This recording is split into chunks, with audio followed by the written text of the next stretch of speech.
L'essentiel de chaque cours est d'avoir une réflexion, une démarche claire et simple devant un tableau clinique, conduisant à la fin à un diagnostic et donc pour traiter et faire soulager le patient.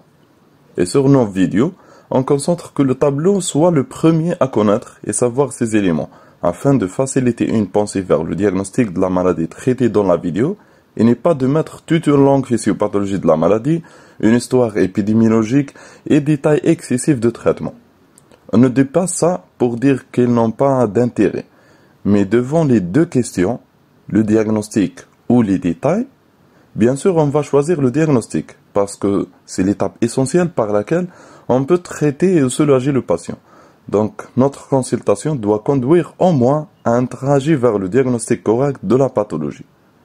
Et par ce système qu'on travaille sur notre chaîne, cette fois dans cette vidéo avec le syndrome néphrotique chez la population pédiatrique, qui se définit par une perte protidique urinaire supérieure à 50 mg par kilo par 24 heures, avec une hypoalbuminémie inférieure à 30 g par litre. Et cette perte protidique est secondaire toujours à une néphropathie glomérulaire où la membrane basale glomérulaire devient perméable pour les protéines plasmatiques.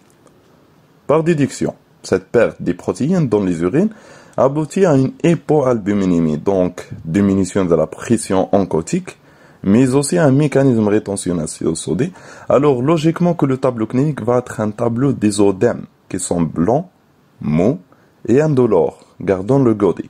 Voire complètement un tableau d'Anazer, des épanchements partout, une acide qui est parmi les localisations de ces œdèmes. L'acide par son installation peut donner un autre mode de manifestation clinique, des douleurs abdominales. Ces dernières peuvent être aussi la conséquence d'une complication inaugurale, une complication thromboembolique, une péritonite, etc. Mais finalement, c'est pas toujours le cas. Parfois, ce syndrome est découvert fortuitement par un examen systématique des urines, mettant en évidence la protéinurie. Déjà, c'est par la biologie qu'on confirme la perte protidique urinaire de l'albumine et donc le syndrome néphrotique. Cette confirmation se fait par la mise en évidence de la protéinurie sur bandelette urinaire, bien sûr avec un respect de bon conditionnement et réalisation de ce test, puis par sa quantification de rôle les 24 heures, qui sera supérieure à 50 mg par kilo par jour, pour confirmer ce syndrome. Mais pas que ça, associé ainsi à un dosage de l'albumine sérique, donc albuminémie, qui est inférieur à 30 g par litre. Par l'association de ces deux critères, on définit un syndrome néphrotique et le diagnostic est posé. Très bien. Le diagnostic est confirmé, que ce soit par une clinique qui nous a laissé pratiquer des examens biologiques ou fortuitement par un examen systématique par exemple. Mais maintenant, comment traiter? Pour qu'on puisse traiter efficacement, on doit savoir la cause de ce syndrome. L'étiologie aide à prévoir l'efficacité du traitement et sa sensibilité, ainsi que le pronostic de la maladie. Mais pratiquement, on n'a pas vraiment besoin de chercher, et donc on entame avec le test thérapeutique par corticoïde directement. Donc, ce ne sera pas nécessaire de classer le syndrome néphrotique, est-ce qu'il est pur ou impur, comme était la démarche anciennement, mais on va les noter juste pour vous, afin de savoir c'est quoi. On a 4 critères à rechercher alors, et une suffit pour dire qu'elle est impure. La première étant une hypertension artérielle au-delà de 15 jours. Une hématurie que ce soit micro ou macroscopique, persistante pour plus de 15 jours, étant un deuxième critère. Comme troisième critère, l'insuffisance rénale organique, parce qu'au début d'un syndrome néphrotique, on peut observer une insuffisance rénale fonctionnelle par baisse de la filtration glomérulaire. Enfin, une chute de complément sérique aussi est un critère d'impureté de ce syndrome. Pourquoi parler de syndrome pur et impur? Alors, on fait cette classification parce que le syndrome néphrotique pur oriente vers une lésion glomérulaire minime, ou LGM, à l'histologie, et donc bon pronostic thérapeutique par sa sensibilité aux corticoïdes. On l'appelle néphrose lipoïdique ou syndrome néphrotique à lésion glomérulaire minime, touchant l'enfant de l'âge entre 1 et 2 ans, sans cause déterminée, donc idiopathique. C'est généralement le plus fréquent, heureusement, parce qu'il est sensible aux corticoïdes. Sauf que dernièrement, une baisse significative de sensibilité a été notée, et c'est l'objet de multiples études. Contrairement à l'impur, une résistance aux corticoïdes de fréquence, et qu'elle est expliquée par les lésions glomérulaires autres que minimes, résultat d'une série de maladies ou étiologies qui sont multiples. On le classe alors dans la case de syndrome néphrotique secondaire. Passons vers le traitement rapidement. Je annonce l'ancienneté de cette classification en se basant sur la pureté ou l'impureté de ce syndrome, mais c'est mentionné que pour vos connaissances.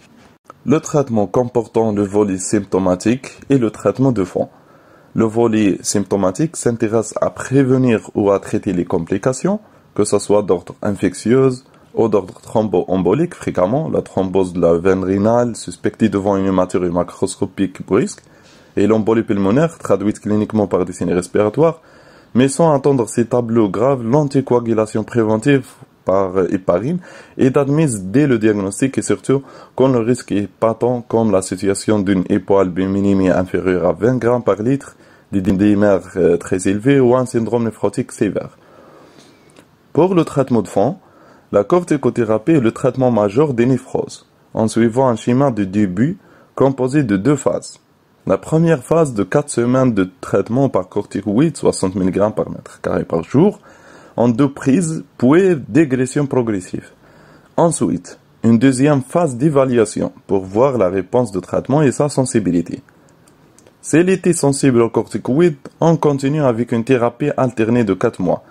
Mais si une résistance a été marquée, on tente par une corticothérapie parentérale dont l'inefficacité après 10 jours détermine une corticorésistance réelle. Alors, l'enfant doit bénéficier d'une biopsie rénale afin d'adapter le traitement selon l'atteinte histologique.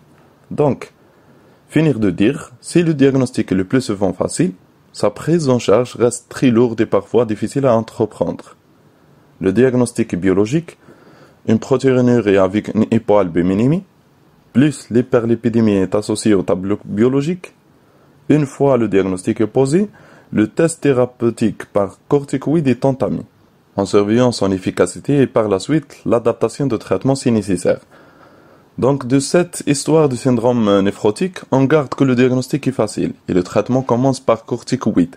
L'évolution, l'étiologie et l'efficacité de traitement, tout ça est le travail d'un pédiatre. Je vous remercie énormément de voir cette vidéo, mais je vous demande de me donner vos critiques, que ce soit sur les commentaires ou sur email, sur notre site web, soit par message Facebook, pour qu'on puisse améliorer le contenu pour vous. J'ajoute que le résumé de ce cours est disponible dans notre deuxième chaîne des résumés, comme on a l'habitude de faire, et vous connaissez ça. Et si vous ne savez pas, alors mettez un clic sur abonner pour suivre notre activité de près et savoir toute actualité de partage vidéo ou publication.